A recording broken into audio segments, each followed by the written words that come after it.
Una de las características principales del ser humano es su amplia capacidad de relacionarse con sus demás congéneres a través del proceso conocido como comunicación.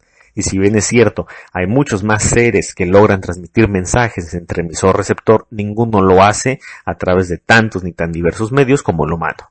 Es importante recordar que este proceso es ante todo una construcción social que se desenvuelve en un espacio y tiempo definidos.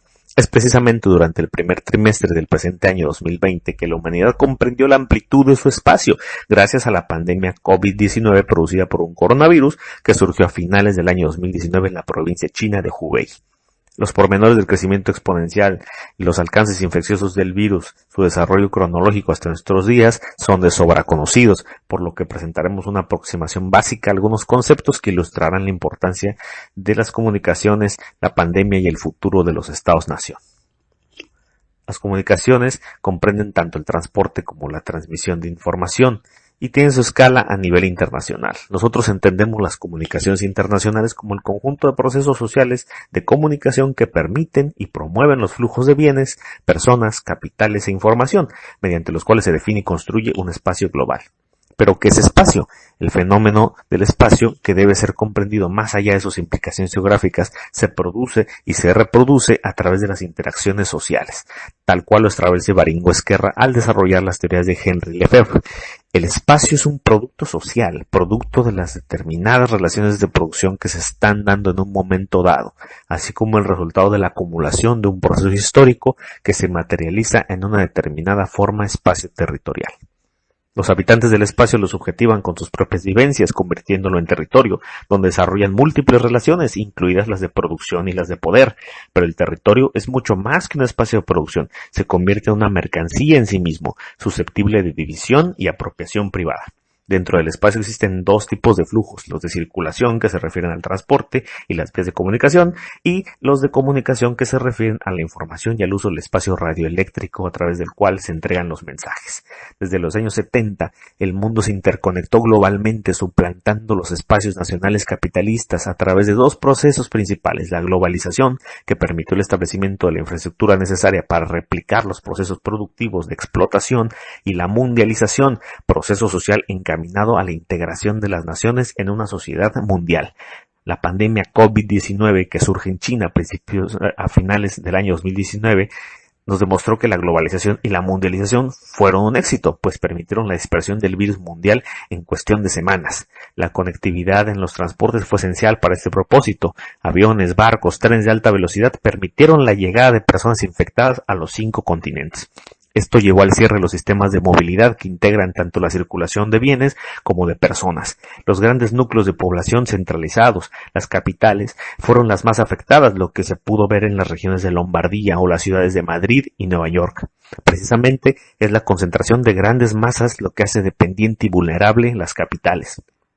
Los Estados-nación respondieron dentro de su territorio mediante cercos sanitarios y cierres de fronteras, restringiendo la circulación. En los países donde el gobierno posee un liderazgo único marcado, las afectaciones del virus fueron más lentas.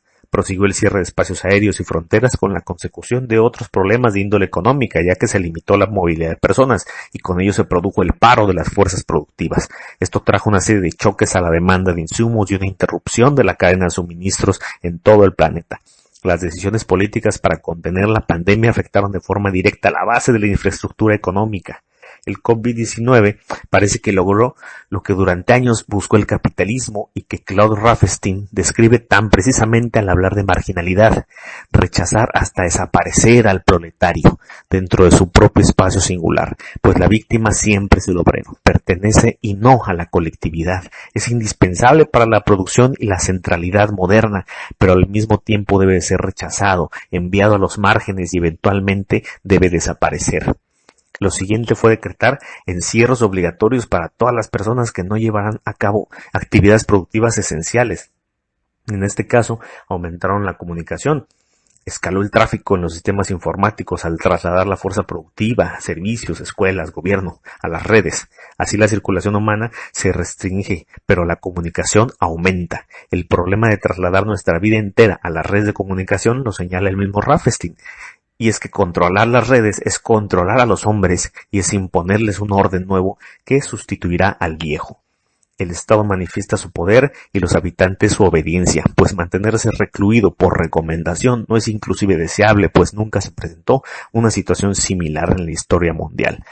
Otra consecuencia que evidencia la importancia de las comunicaciones y los transportes es el miedo como modo de vida, pues gracias a la acción de los medios de comunicación masiva y las redes sociales, las noticias de la pandemia inundaron de información nuestra mente, pero lejos de filtrarla nos entregamos a la paranoia total en un proceso de localismo globalizado.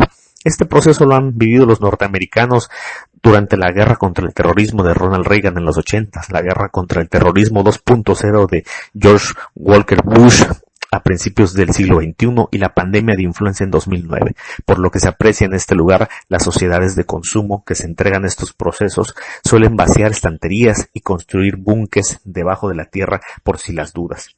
Otro evento importante lo ilustra la respuesta de la compañía 3M al presidente estadounidense Trump, contraria a la orden de limitar su venta de mascarillas al mercado interno. La empresa resistió el poder del Estado, ejerciendo un poder infraestructural más allá de la razón de Estado, obedeciendo solo razones de mercado. Vemos cómo la sociedad civil se manifiesta en un mundo globalizado y mundializado a través de una empresa, esgrime un poder más allá de la lógica del territorio y se convierte en un actor en toda regla del sistema mundo. Lo anterior presenta dudas sobre la capacidad de los estados de ejercer una verdadera autonomía y cumplir sus fines de protección.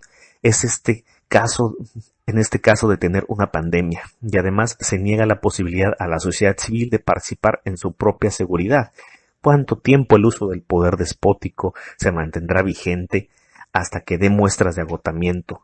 Michael Mann señala que los estados son fuertes mientras estén territorializados y centralizados, pero cada vez más nos sentimos ciudadanos del mundo y no de un país o nación específica. Cabe entonces la duda, ¿es este el principio del fin de los estados nacionales o es simplemente una nueva etapa en la construcción del capitalismo? Pero no todo el panorama es sombrío para el planeta. El encierro mundial y la cuasi eliminación de la movilidad trajo un evento por lo menos curioso, pues los espacios conquistados dan cuenta del abandono humano que dentro de su jaula alcanza a apreciar cómo los espacios absolutos son reclamados por la naturaleza.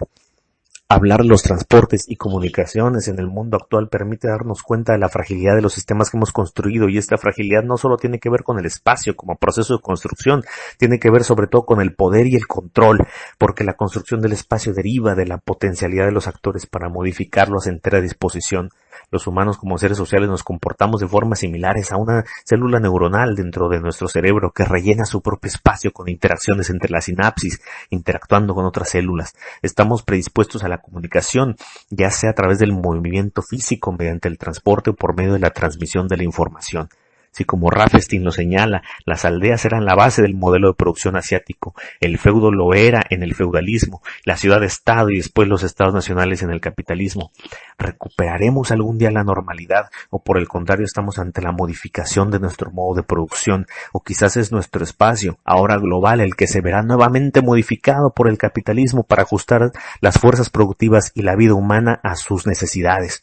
El espacio urbano abstracto se convierte no solo en el lugar donde se produce o se reproduce en sí mismo, además convierte a sus habitantes en seres dependientes. Parece que las ciudades entregan comodidades genéricas a cambio de limitaciones. COVID-19 nos demuestra que el humano puede desligarse de los espacios y habilidades que le permitieron sobrevivir en los siglos anteriores. Lamentablemente esta sujeción asemeja más a una cárcel construida con nuestra propia singularidad. Tal parece que no hay lugar más peligroso que las ciudades capitalistas, totalmente dependientes de los suministros y la comunicación exterior.